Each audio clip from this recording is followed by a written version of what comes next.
So exam 1 review. This is part 1. And I'm working on question 1.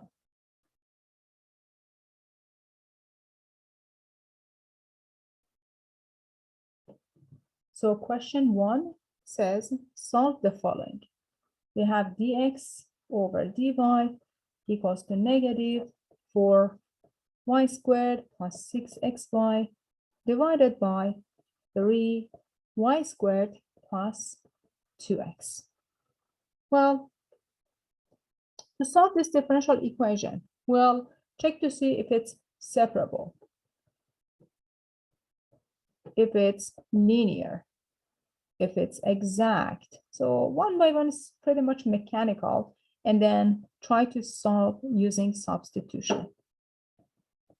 So is it separable? Well, it seems like we cannot separate x and y's, so we're going to move to linear. Is it linear? Well, again, somehow you should be able to separate these and have all x multiplied by y prime, all x multiplied by y, and on the right hand side the function in x, which is not the case. So let's check to see if it's exact or not. For exact, you have to write it in differential form. M dx plus n dy equal to 0. So here you get 3y squared plus 2x dx plus, just multiplying these, cross multiplication, and then here we have 4y squared plus 6xy dy equal to 0. So if the partial derivative of m with respect to y is equal to partial derivative of n with respect to x, then we have an exact differential equation. Very good. So what do we have here? Partial derivative of m with respect to y is 6y. Partial derivative of n with respect to x is 6y. 6y and 6y are equal to each other, so it means that we have an exact differential equation.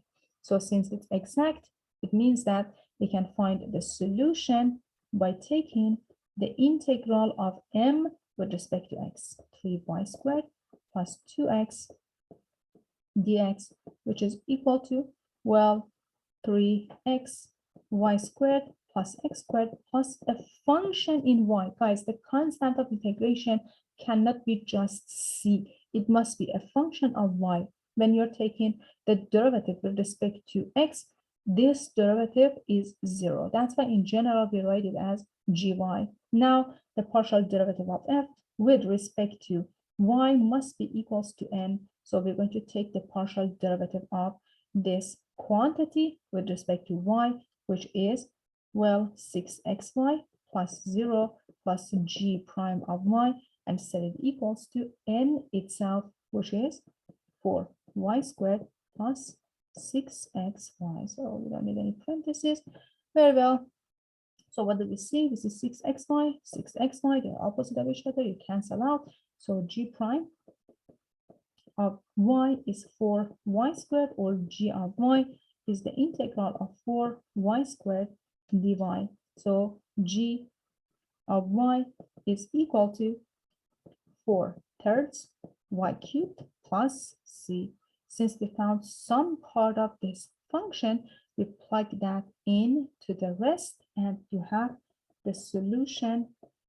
Eventually, you have to set it equals to a constant, but f of x and y becomes 3xy squared plus x squared plus 4/3 y cubed plus c.